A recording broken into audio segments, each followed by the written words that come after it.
l'objectif de ce regard croisé sur l'innovation, c'est d'aborder en fait toutes les conditions nécessaires pour arriver à cette durabilité, puisqu'on parle de transformation durable, de métiers d'art qui peuvent permettre d'accélérer la transformation écologique et sociale. On parle d'attractivité pour donner envie aux jeunes, mais pour tout cela, il y a des conditions, et c'est notamment des conditions liées à l'innovation. Et quelles sont les innovations indispensables pour assurer la pérennité des métiers d'art? C'est l'objet de notre échange avec deux profils complémentaires, puisque l'un pense, écrit, est très théorique, très stratège, et il a une vision globale passionnante sur le secteur. D'ailleurs, je vous invite à lire son dernier ouvrage sur le slow made. Et l'autre, Nicolas, lui est un entrepreneur concret, du terrain, avec une vision très pratique. Alors, ils sont complémentaires, mais sont lucides sur la société et sur le secteur.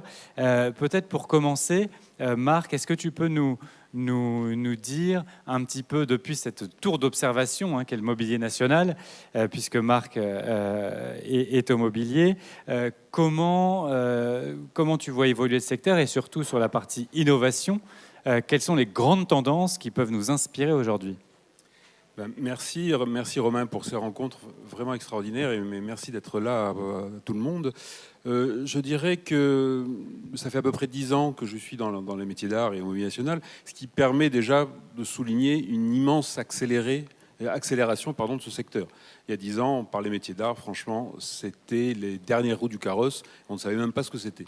Donc en 10 ans, il y a énormément de choses qui se sont faites et qui continuent à se faire, et un dynamisme extrêmement important du secteur. L'autre aspect, et je vais peut-être faire un point de synthèse sur tout ce qui a été dit, on peut se dire qu'il y a une espèce de panel, un spectre assez large aujourd'hui qui va depuis le monde virtuel au monde réel. On l'a évoqué ce matin rapidement, l'IA, le numérique, et de l'autre, la montée en puissance du réel. Certains peuvent y voir une opposition, comme David Goddard sur les somewhere et les anywhere. On pourrait se dire, d'un côté, il va y avoir les geeks, et de l'autre, les ouvriers.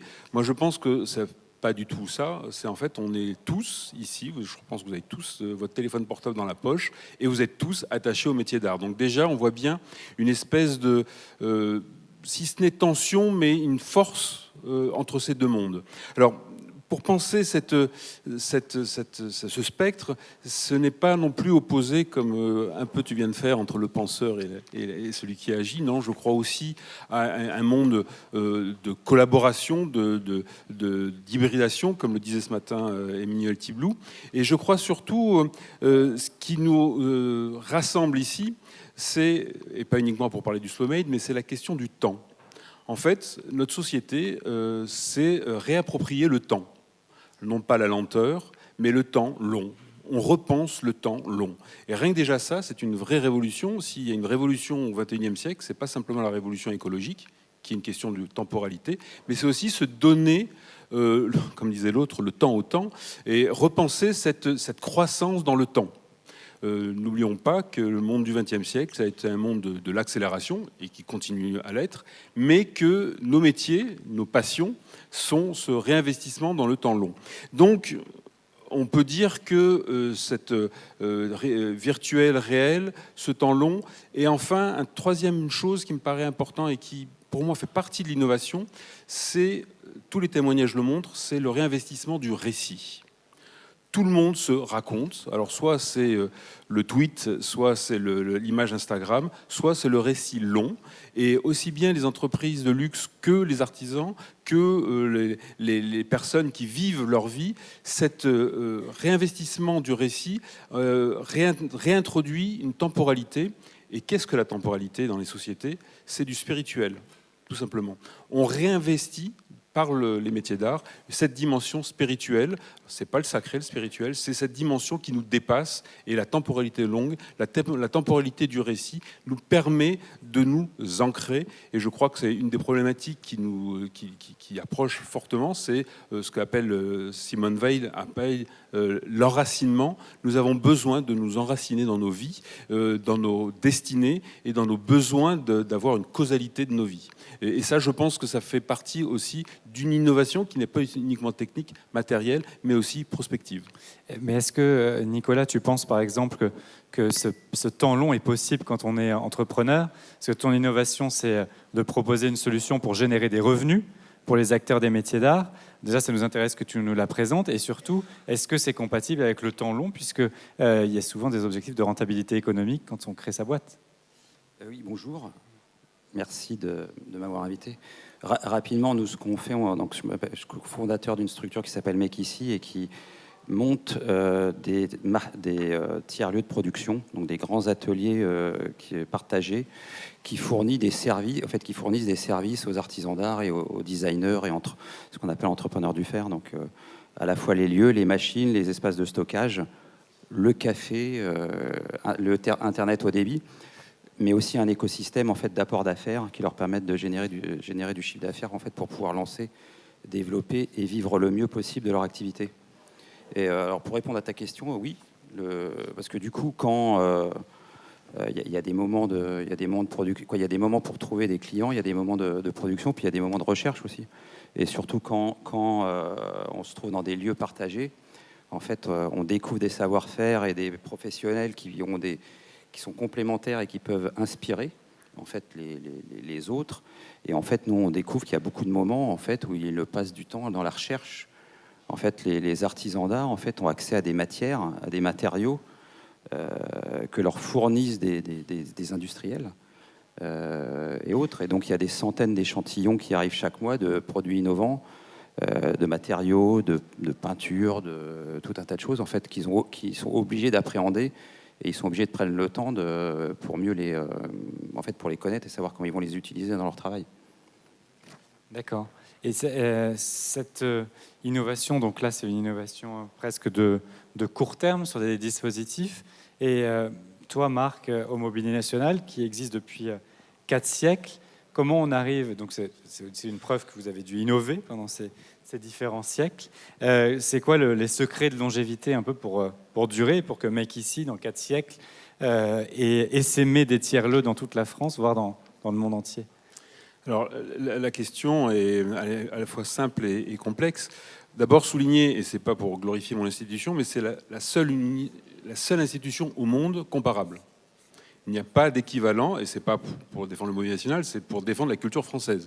C'est-à-dire ça fait 4 siècles qu'on a la même mission, alors qu'il a existé des garde-meubles ailleurs en Europe. Il en existe en Angleterre, en Autriche, en Espagne, mais de cette ampleur, il n'existe pas. Alors pourquoi on existe toujours? Tout simplement parce qu'on a été utile à chaque époque. On s'est toujours appuyé sur le besoin de chaque époque. Comme le disait Emmanuel Petit-Demange ce matin, on a été moderne depuis des lustres, ou comme moi j'aime bien dire, on a été un lieu de création depuis 4 siècles. Donc ça veut dire qu'on a toujours répondu à une nécessité, et du coup, pour certains aspects, on a fait évoluer notre outil de production. Par exemple, le tapis-tapisserie, la technique n'a pas changé, mais en revanche, on ne travaille qu'avec des artistes vivants. En revanche, dans la fabrication de meubles, à l'atelier recherche et création, on a investi dans une 5-axes à 400 000 €. On a des découpes laser, et ce sont des ébénistes. Ce sont des gens qui sont sortis de boule. Donc ils savent aussi bien travailler les matériaux traditionnels que les matériaux contemporains. Et surtout, et là, autre spécificité, c'est que j'aime bien comparer et je pense que ça peut être un modèle intéressant sociétal, c'est que le mobilier national, c'est 2 jambes. Une jambe tournée vers le passé, sa collection et ses ateliers de restauration, donc, où là on en conserve des gestes traditionnels, et c'est sa création contemporaine, tapis, tapisserie, dentelle et mobilier, où là on est dans l'innovation constante en s'appuyant sur des créateurs, mais aussi sur un outil industriel et PME français. On a plus de 500 prestataires partout en France et même parfois à l'étranger. Donc c'est vraiment, pour répondre à la question, je crois qu'une des premières phases de l'innovation, c'est simplement être à l'écoute de son époque et au maximum y répondre et surtout, et aussi, être prospectif. Essayer de sentir ce qui arrive. Merci. De façon très concrète, Nicolas, quand un élu veut monter ou quelqu'un veut monter un tiers-lieu dans sa ville, comment ça se passe? C'est quoi le projet? Parce qu'il y a de nombreux élus dans la salle. On est dans des territoires où il y a cette envie de développer des métiers d'art. C'est quoi la recette et quels conseils tu peux donner? Je dirais que la première recette, c'est d'avoir un porteur de projet plutôt entrepreneur ou une structure de personnes sur le territoire qui ont envie de monter un lieu de ce type. Parce que la principale problématique en fait, le principal innovation que ces lieux de production comme les nôtres, il y en a à peu près 1000 en France, on va dire. Nous, on en a 6, mais il y en a à peu près 1000 en France, qui se sont inspirés un peu des manufactures qui existent depuis longtemps. Les 3 innovations principales, la première, c'est de mutualiser les outils de production. En fait, donc du coup, pour un élu, il faudrait que les outils de production aient un rapport avec les savoir-faire du territoire. En fait, les outils de production, parce que quand on se lance, nous on est une structure qui aidons des indépendants à se lancer et à en vivre. On n'est pas sur les particuliers qui essayent d'apprendre un métier. On est vraiment à la phase après la formation. J'ai mon diplôme ou j'ai ma formation, je veux vivre de ces métiers-là. Je n'ai pas les moyens d'acheter les machines. J'ai rarement les moyens de prendre un atelier. En plus, aujourd'hui, les charges fixes ont explosé avec l'augmentation de l'électricité et des matériaux. Donc, un moment pour innover, ou si on veut que la filière des métiers d'art, en tout cas une partie de la filière des métiers d'art, persiste et se développe, il faut des entrepreneurs des métiers d'art, des personnes qui se lancent et qui vont créer des emplois, il faut les aider. Donc, du coup, il faut réduire leurs charges fixes au démarrage. Les lieux comme les nôtres, ça leur permet de réduire leurs charges fixes par 4. C'est quoi le modèle économique alors? Après, nous, ils payent. En fait, c'est du coworking, on va dire, un peu comme dans le tertiaire, sauf qu'en plus des bureaux et du café et des salles de réunion, il y a des machines. Donc, il y a des machines pour le travail du bois, du métal, du textile, du cuir, du béton, du plastique, des matériaux recyclés. Et à la fois des machines traditionnelles, mais aussi des machines numériques. Alors, nous, on n'a pas les moyens de se payer une 5-axe à 400 000. Mais on a quand même des machines qui coûtent entre 50 et 150 000 euros. Donc, on a des coupes laser, des fraiseuses 3 axes, on a une découpe jet d'eau sur un de nos sites. Donc, en fait, ça leur permet d'accéder facilement à tout ça, de pouvoir s'installer sans contrat de bail, sans caution, sans investissement, et de bénéficier de toutes ces machines et de pouvoir se lancer, se développer. Et le deuxième, quand même... En fait, on n'a rien inventé. C'est des lieux qui existaient au début du XXe siècle en France, principalement pour les artistes et artisans d'art. À Paris, il y avait le bateau Lavoir et la ruche. Donc, on n'a rien inventé. On a juste recréé ces lieux-là. On les a adaptés au XXIe siècle. On les a thématisés plus métier d'art que art. Mais la vraie innovation, on va dire, s'il y en avait une, c'est que quand on est dans des lieux comme ça, on se crée un écosystème, un réseau d'entraide, et les artisans qui sont dans nos lieux, je peux raconter des histoires, mais tous les ans, on a des artisans qui sont arrivés, qui repartent en s'étant associés avec 3 autres, en créant 3 emplois et en achetant leur atelier à Montreuil ou dans Paris. Donc dans n'importe quel secteur, et encore plus dans les métiers d'art, on ne peut pas travailler seul quand on est indépendant. Et les lieux comme cela permettent de se développer, de se lancer, d'en vivre. Et est-ce que tu penses que ces tiers-lieux peuvent contribuer à la transformation écologique et sociale, et notamment à produire localement plus, voire à assurer l'indépendance de la France dans certains secteurs? Par exemple, un lieu de 1500 mètres carrés peut créer 50 emplois. Donc c'est 50 emplois sur le territoire. Certes, c'est des emplois indépendants, mais du coup, 50 emplois qui travaillent avec des sous-traitants, commandent des matériaux. Donc du coup, ça recrée une filière, en fait. Ça recrée une filière de production locale. Parce que la plupart achètent leur matière et travaillent avec des sous-traitants ou des associés, on va dire, qui sont à 10, 15, 20 km. Donc on le voit, effectivement, oui, ça recrée une filière de production locale, ça recrée de l'emploi. Certains s'installent commencent à prendre leur atelier dans le lieu et viennent s'installer à côté. Donc du coup, vivent sur le territoire. Et on le voit à peu près partout, ça. Donc c'est un peu comme les manufactures de l'époque, qui existent encore, mais on s'est inspiré un peu de ça. Et moi, j'ai une deuxième casquette. En fait, je suis membre du bureau d'une association qui s'appelle France Tiers-Lieux, et qui, l'année dernière, en fait, a financé, grâce au plan France Relance, 100 manufactures de proximité en France, un peu partout sur les territoires, qui vont permettre, en fait, à ces structures de se lancer, mais surtout amener du service, des machines mutualisées à des milliers d'artisans du territoire. Et justement, sur ce sujet de transformation écologique et sociale, transformation durable et d'innovation pour une transformation durable, le Mobilier National a un peu un rôle modèle sur ce sujet, puisque symbolique et national. Qu'est-ce qui se passe, Marc, au Mobilier National? Qu'est-ce que vous faites pour accélérer cette transformation écologique et comment vous expérimentez peut-être avec des nouveaux matériaux?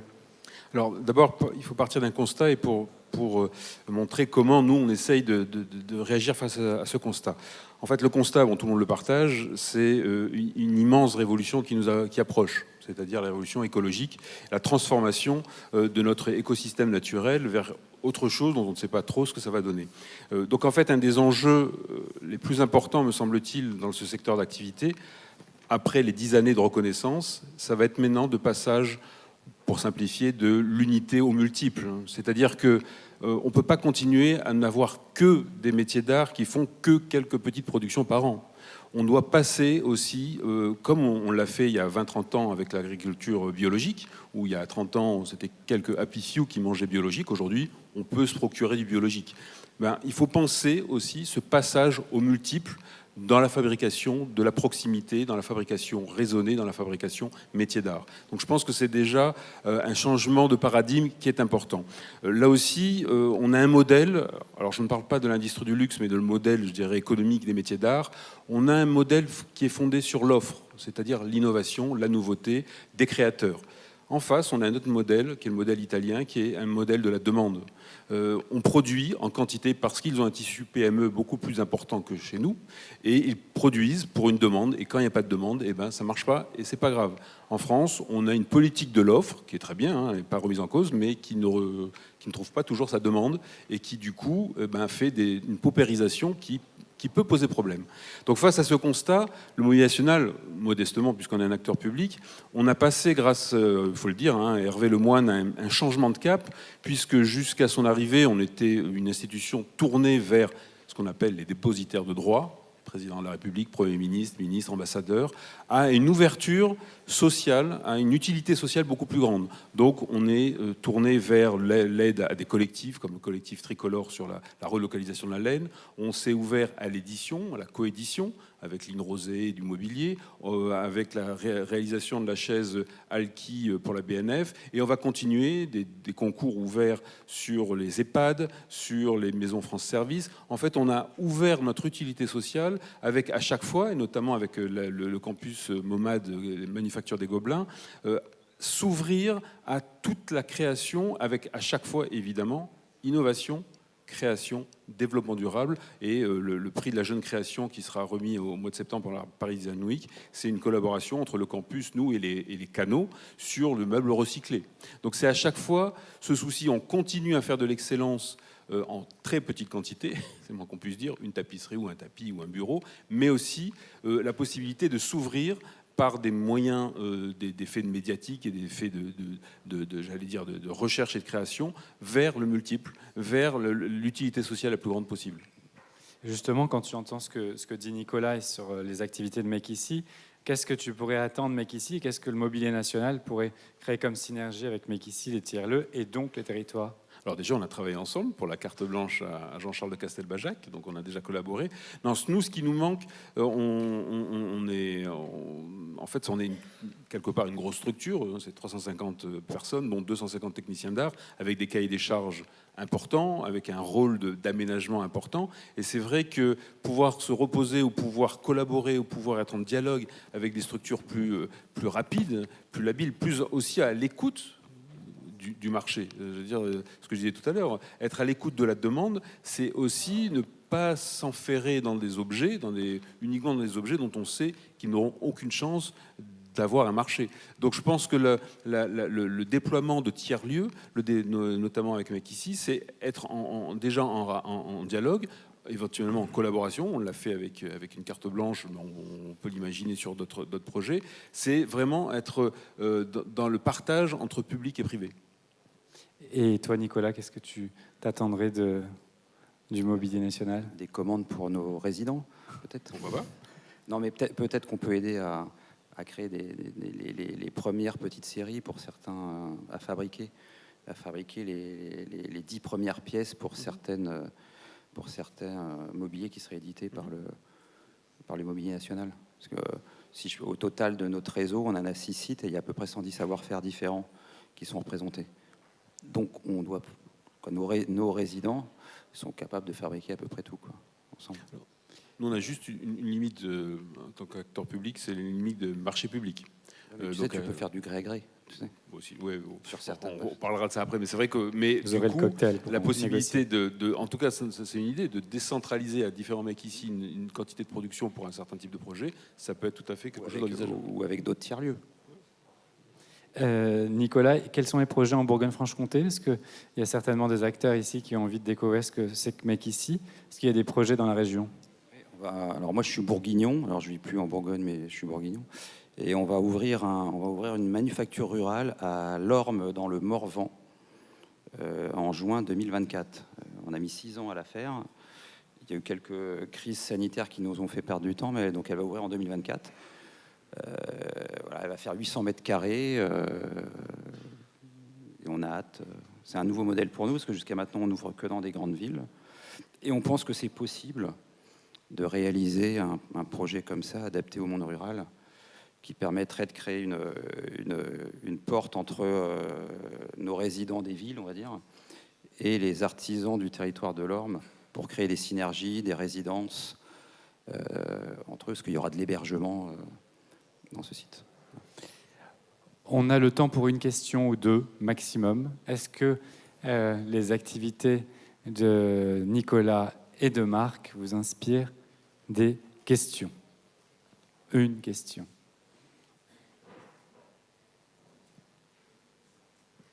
C'est la fatigue, Ils sont le tellement soleil, clairs. la digestion. Voilà, il y a une question de Christophe. Bonjour. Je ne sais pas si vous souhaitez. Bonjour. Je voudrais savoir si, notamment avec les nouveaux tiers-lieux, on voit émerger de nouveaux métiers d'art.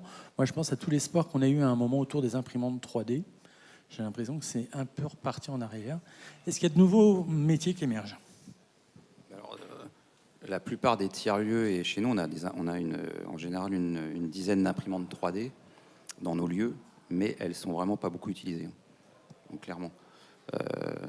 Après, nous, on essaye à chaque fois d'intégrer des nouveaux, des métiers du territoire, savoir-faire du territoire. Mais le problème qu'on a, nous, c'est qu'on mutualise. Le modèle économique est basé en partie sur la mutualisation.